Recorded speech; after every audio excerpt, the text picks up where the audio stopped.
व्यक्ति तुम्हें दूर से दिखाई देता है, उसके पास एक लोटा जल का है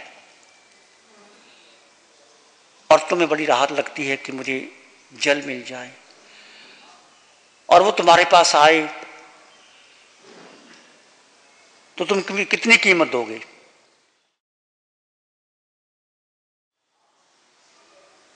वो कहे कि आधा राज्य मुझे दे दो और एक लोटा जल, तो तुम क्या आधा राज्य दे दोगे? या राजा ने कहा जब मरना ही है तो कोई बात नहीं, आधा जल लोटा ले लेंगे, आधा राज्य दे देंगे।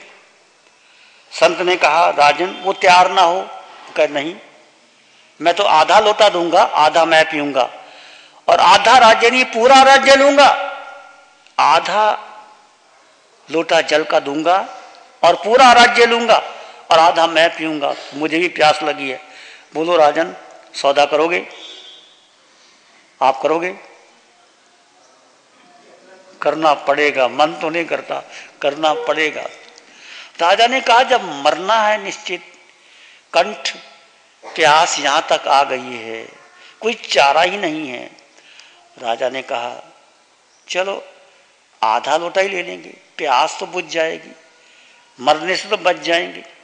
यदि मैं मर गया तो राज्य किस काम का, कोई काम का रहेगा नहीं, बस मैं ले लूंगा। उस संत ने कहा राजन जिस पर तुम इतना अहंकार कर रहे हो कि मेरा राज्य हाथी घोड़े सोना चांदी हीरे जवाहरात रानियां वजीर आजम सब कुछ है, इसकी कीमत क्या है? आधा लोटा जल,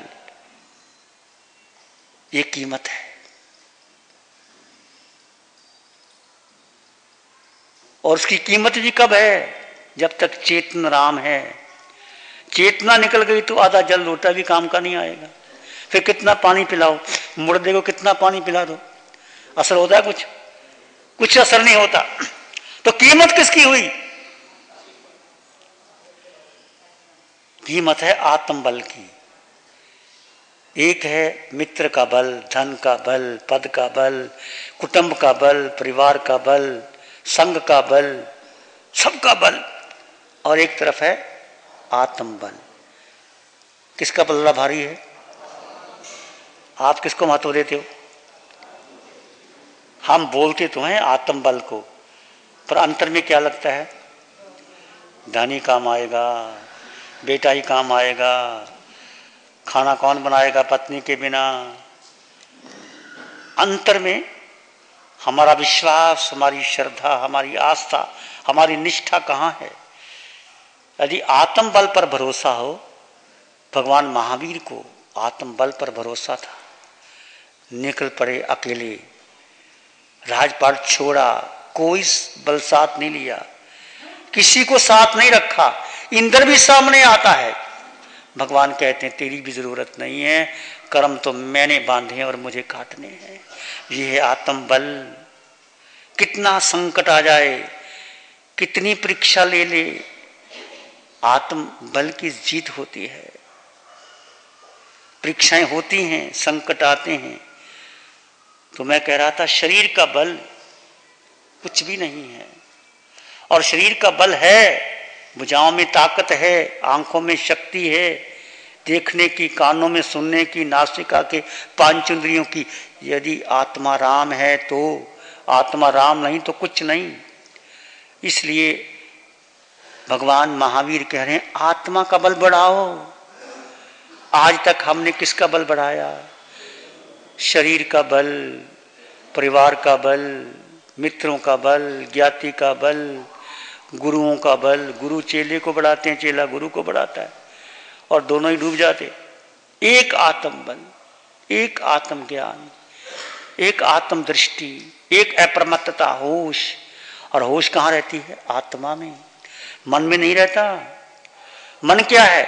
मन तुम्हारे अतीत के जो विचार हैं या भविष्य के हैं, अतीत का संग्रह है, भविष्य का संग्रह, जो इकट्ठा किया है भूत भविष्य का, उससे जी सारा मन बना है। तुम बैठे हो, 50 साल पहले की घटना याद आ जाएगी, या स्वप्न में कोई पिछले जन्मों की याद आ जाएगी। ये सब मन का खेल है। और आज के मनोवैज्ञानिकों ने मन के 3 हिस्से कर दिए। भगवान महावीर ने तो बहुत पहले कह दिया था, ये मन यूनिसाइकिक नहीं है, पॉलीसाइकिक है, बहुचित्तवान। एक मन नहीं है, हजारों मन है। बैठे हैं आप, फैक्ट्री की याद आ रही होगी, घर की याद आ रही होगी, भोजन की याद आ रही होगी, मित्रों की याद आ रही, किसी कुत्ते की याद आ रही होगी, किसी को बेटे की याद आ रही होगी। ऐसा मन है। मन एक कंसंट्रेट हो जाए एक स्थान पर। इसलिए भगवान की वाणी बार बार क्या कहती है, मन वचन काया को स्थिर करके अपनी आत्मा को भीतर ले आओ। सारे मन के विचार छोड़ दो। वाणी, मन वचन काया, बुद्धि, संस्कार, धारणा, और भीतर गहरे गहरे डूब जाओ। और भीतर गहरे डूबते डूबते जब चित्त शांत हो जाता है, कोई कंपन नहीं रह जाता, फिर आपको आत्म दर्शन होते, आत्मानुभूति होती है। डूबना पड़ता है भीतर, उस स्तर पर जाना पड़ता है, उसकी अनुभूति लेनी पड़ती है। तो कहने का अर्थ, मूल्य किसका है? हम, ये मानव की देह बहुत मूल्यवान है, पर केवल मानव की देह धन कमाने के लिए, संबंधों के निर्माण के लिए, संबंधों को दृढ़ बनाने के लिए। आज देखो पूरे भारत में इलेक्शन की दौड़ चल रही है। कांग्रेस सरकार प्याज बेचने में लगी है, भाजपा प्याज बेचने में लगी है। भगवान कहते प्याज खाओ ही ना, जरूरत क्या है? अनंत काय है, अनंत काय। क्या प्याज के बिना काम नहीं चलता? सारे भारत के लोग रो रहे हैं विश्व में, प्याज प्याज चाहिए। ये किसकी अकड़ है, किसकी पकड़ है? और यदि भगवान महावीर की बात मान ली जाए कि प्याज में अनंत काय जीव है, जिमीकंद है, खाना ही नहीं, तो आपको क्या फर्क पड़ता है सस्ता या महंगा? सारे झगड़े किसके हो रहे हैं? प्याज नहीं, उसके पीछे राजनीति, राजनीति के पीछे क्या? मेरा बल, बल के पीछे क्या है? शक्ति, शक्ति के पीछे कुर्सी, कुर्सी के पीछे कि मैं राजा बनूंगा, मैं देश को चलाऊंगा। क्या है ये सब? कितना अहंकार का पोषण हो रहा है, कितनी सत्य का बल हो तो और बात। खैर ये राजनीति है, मैं जरा इसमें कुछ नहीं कहना चाहता। मैं तो यही कहना चाहता हूं, यदि आपको प्याज महंगा लगता है तो प्याज छोड़ दो, प्याज का जिमीकंद छोड़ दो, तुम्हारे कितने कर्म निर्जित हो जाएंगे। अनंत काय जीव, अनंत काय। और है क्या? तो शरीर पर अटके हैं लोग। मैं ये कह रहा हूं शरीर पर अटके हैं। ये पद प्रतिष्ठा शरीर की है, आत्मा की कोई पद प्रतिष्ठा नहीं चाहिए। शरीर के साथ मन बुद्धि सब मिला है।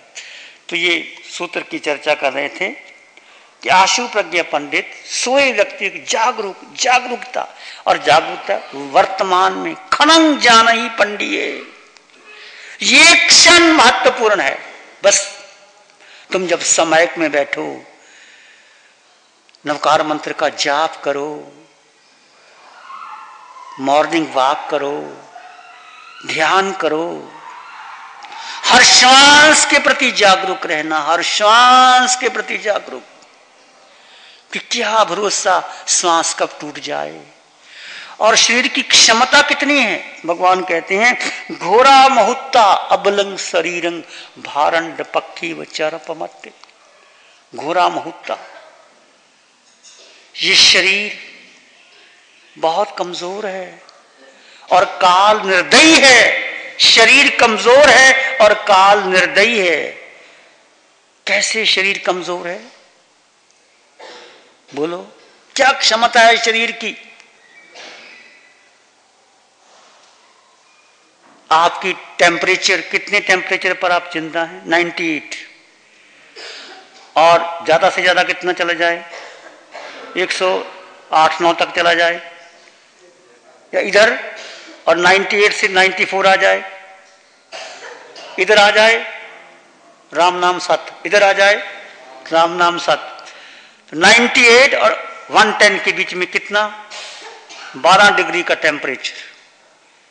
हमारी सारी शरीर की क्षमता कितनी है? 12 डिग्री टेम्परेचर। 12 भी नहीं, 10 ही समझो। 106-7 पर डॉक्टर खतरा बोल देते हैं कि जान को खतरा है भाई कुछ करो, और 108-9 तक आते आते आदमी लुटक जाता है। और 98 के नीचे चला जाए, 94-93 तो आदमी खत्म हो जाता है। तो क्षमता कितनी है? 98 और 110 के बीच में 12 डिग्री टेम्परेचर, इस पर हमारा जीवन टिका हुआ है। आत्मा पर कोई टेम्परेचर नहीं चाहिए, आत्मा को कोई डिग्री नहीं चाहिए। आत्मा त्रिकाल सत्य, कहीं भी जाएगी। आप सुन रहे थे मुनि जी से उसकी कहानी मृगापुत्र की, कैसे उनको जाति समण ज्ञान हो गया, राजकुमार महलों में, और उनके फर्श भी कैसे हीरे जवाहरात के जड़े हुए।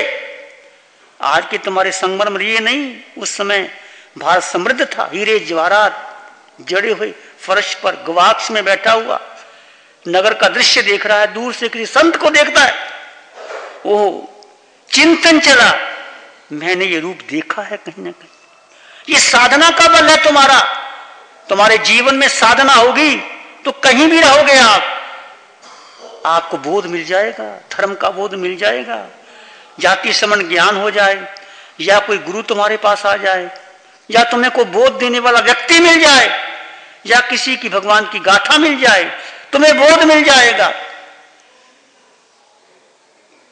उसने मृगापुत्र ने कोई शास्त्र नहीं पढ़े थे, राजकुमार था, रानियां थी, ऐश्वर्य संपन्न था, कोई कमी नहीं थी, पसीना बहाना नहीं पड़ता था, इतना ऐश्वर्य था। बस देख करके जब ज्ञान हुआ कि मैं नरकों में भी गया, मैं पशु भी बना, मैं मनुष्य भी बना, मैं देव भी बना, कितना मैं गलाया गया, सड़ाया गया, दुख हुआ, काटा गया, चीरा गया, फाड़ा गया, क्या क्या नहीं किया। और माता पिता सब समझाते हैं, और समझाने के बाद कहते ये दुख तो कुछ भी नहीं, ये साधु जीवन का दुख तो कुछ नहीं जो मैंने भोगा है। तो सारा वर्णन आप सुन चुके हैं, इसलिए मैं और आप याद करो उन दुखों को कि कभी मैं भी नरक में गया था, मैं भी पशु बना था, हम भी तड़पे हैं एक एक टुकड़े के लिए, नरक की भयंकर वेदनाओं से गुजरे हैं। और इस मनुष्य की शरीर में यदि हम थोड़ा साधना कर लें, साधना को महत्व दें, 24 घंटे में कम से कम 2 घंटे 4 घंटे, शरीर तो ऐसे चला जाएगा। इसलिए शरीर की क्या कीमत है? 12 डिग्री टेम्परेचर, कुछ भी नहीं। घोरा मुहूर्ता अबलम शरीरं, ये शरीर दुर्बल है और काल निर्दयी है, क्या पता कब झपाटा मारे। जैसे चील ऊपर बैठी बैठी किसी देखती है, किसी को झपाटा मार लेती है। शिकारी जाता है शिकार करने के लिए, तीर मारता है, ऐसे काल कब झपाटा मार ले, क्या पता जिंदगी में क्या होने वाला है। इसलिए ज्ञानी व्यक्ति वही है, इस क्षण होश पूर्वक बीते, ये क्षण आपका महत्वपूर्ण है, इस क्षण को साधो। ये आपकी सामायिक है, ये आपका प्रतिक्रमण है, ये आपका स्वाध्याय है, ये आपका ध्यान है, ये आपका योग है, ये आपकी साधना है, ये आपका आत्मबल है, ये आपकी आत्म साधना है। इस क्षण के प्रति जागरूक रहो।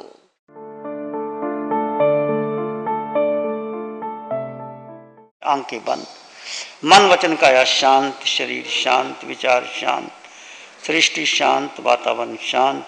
श्री चत्तारी मंगलम, अरहंता मंगलम, सिद्धा मंगलम, साहू मंगलम, केवली पानत्तो धम्मो मंगलम।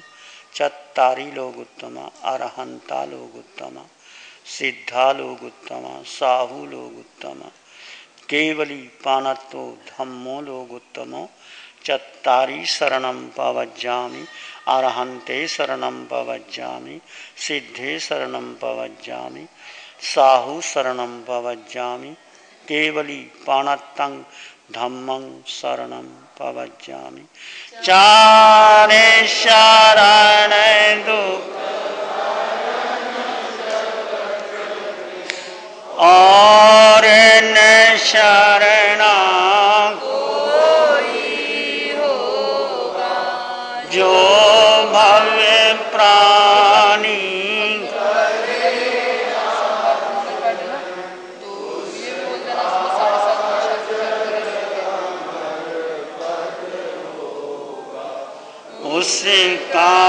सदा ही मंगल होगा। अगर आप भी जीवन में रोजमर्रा की परेशानियों से जूझ रहे हैं, अगर आप भी काम के बोझ से तनावग्रस्त हैं, अगर आप भी डिप्रेशन के शिकार बनते जा रहे हैं, अगर आप भी हारा हुआ महसूस करते हैं, अगर आप भी जरा जरा सी बात पर झुंझला उठते हैं, तो इन सब परेशानियों से बचने का केवल एक ही रास्ता है, आत्म ध्यान साधना। आत्मा की गहराई तक ध्यान और साधना के जरिए आइए हम सब उतरें, गोता लगाएं। ध्यान योगी आचार्य सम्राट पूज्य श्री शिव मुनि जी महाराज के साथ।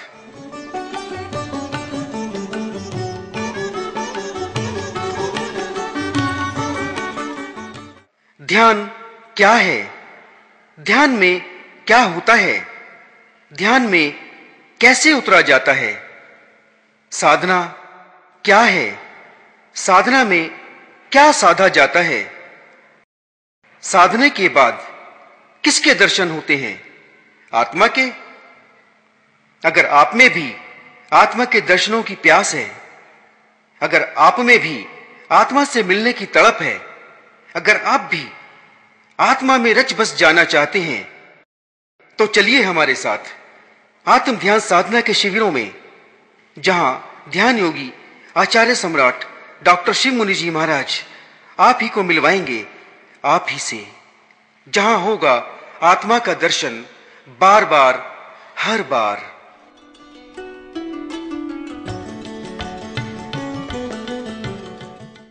मैं ये जानती थी कि मेरा नाम भावना है, मैं एक बेटी हूँ, एक बहन हूँ, बाकी सब रिश्ते नातों को तो मैं जानती थी, पर मैं ये नहीं जानती थी। जब महाराज जी ने पूछा कि इसके बाद और तुम कौन हो तुम, तब पता चला कि इसके हमारे अंदर, ये शरीर के अंदर भी कुछ है जो हमारा असली स्वरूप है। वो था कि मैं एक शुद्ध आत्मा हूँ। यहाँ आने के बाद ये ज्ञान हुआ कि बाहर की दुनिया से कुछ और अलग दुनिया है जिसमें हमें अभी जाना है, जिसका ज्ञान हमें बिल्कुल ही नहीं है। यहाँ आने के बाद पता चला आत्मा क्या चीज़ है और उसको आगे कैसे खोजना है। अभी हम दो वर्ल्ड में रह रहे हैं, एक बाहर का वर्ल्ड है और एक हमारे अंदर का वर्ल्ड है।